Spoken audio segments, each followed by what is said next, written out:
Hello friends. गर्मी का मौसम हो या कोई त्योहार हो या मीठा खाने का मन हो, मिष्टी दोई सबका मन जीत लेती है।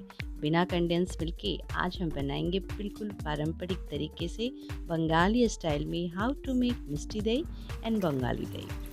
चलिए, तो सबसे पहला स्टेप है यहाँ पर दूध को हमें गाढ़ा कर लेना है। एक मोटे तले के बर्तन में 1 लीटर दूध को मैंने गर्म किया है। इसमें चीनी डाल के इसको थोड़ा गुनगुना रखें, यानी ठंडा कर लें। अब इसको देखिए, जब दूध गाढ़ा हो जाए उसके बाद हम यहाँ पर एक पैन लेंगे जो कि गरम करेंगे, और गरम करने के बाद हम इसमें डालेंगे लगभग 4 टेबल स्पून गुड़। गुड़ को हमें डालना है और गुड़ को हमें थोड़ा गरम होने देना है, पर इसमें गुड़ जल जाएगा तो थोड़ा सा मैं इसमें घी डाल रही हूँ।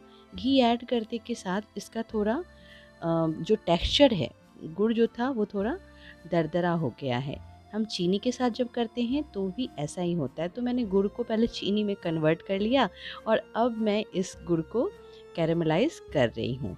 अब यहाँ पे देखिए, इसमें पानी नहीं डालना, बिल्कुल भी पानी नहीं डालना, बस इसको धीमी आंच पर पिघलने देना है।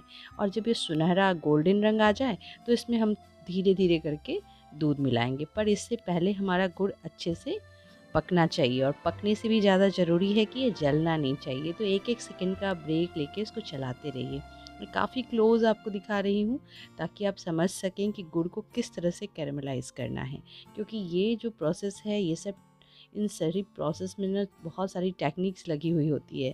तो जो हम होम मतलब जैसे कुक हैं तो हमें इन सभी चीज़ों का उतना ध्यान नहीं होता, पता नहीं होता। जब हम एक बार बनाने लगते हैं तो फिर हमें पता चल जाता है। तो बस अब हमारा गुड़ पक गया है और हम इसमें धीरे धीरे करके दूध डालेंगे। दूध देखिए, इस समय डाल तो रहे हैं पर दूध जो है हम पूरा नहीं डालेंगे। दूध को हम थोड़ा डालेंगे, लगभग 1 कप के करीब, और इसको हम इस तरह से चलाते रहेंगे। इस समय इसका ये है कि अगर हम इसको चलाएंगे ना तो ये अच्छा सा जो कलर था वो अच्छे से आ जाएगा। देखिए, पूरा अच्छे से मिल गया है। और अब मैं इसमें दूध पूरा ही डाल दूँगी। पूरा डाल के और मैं इसे अलग एक पैन में निकाल के रख लूँगी ताकि ये दूध ठंडा हो जाए। हमें इसका ठंडा सिर्फ गुनगुना करने तक रखना है। और चलिए, इस साइड में हम दही का जामन निकाल लेते हैं। ये दही का जामन मैंने निकाला है। एक यहाँ पे टिप आपको देती हूँ, जब भी आपको दही जमाना हो ना तो जामन को पहले थोड़ा अच्छे से मिला लीजिए। मैंने यहाँ पे मिला के रखा है और अब मैं इसमें गुड़ वाला दूध डालूँगी जो कि गुनगुना है, बहुत ठंडा भी नहीं है, गुनगुना है। अब इसको मैं पूरा इसमें डालकर सेट करना है मुझे दही को।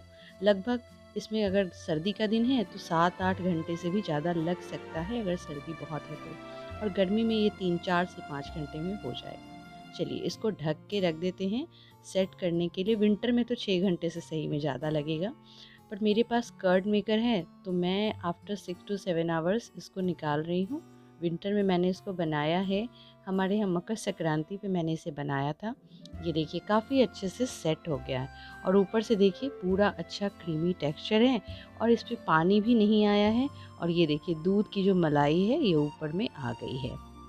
बस आपका ये सेट हो गया और बस इसे फ्रिज में रखना है। फ्रिज में देखिए मैंने रखा है और सेट होने के बाद देखिए ये कितना सुंदर क्रीमी कलर लेकर आ गया है ना, बिल्कुल क्रीमी सा।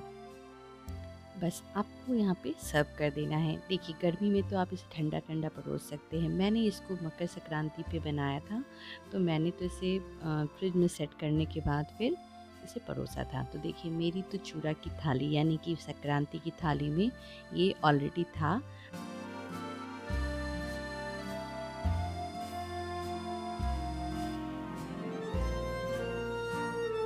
तो मेरी ये रेसिपी अच्छी लग रही है तो चलिए बना डालिए, और अगर अच्छी लग रही है तो अपने दोस्तों के साथ शेयर कीजिए। आप मुझे पहली बार देख रहे हैं तो सब्सक्राइब कर लीजिए with bell icon. Thanks for watching. Bye bye.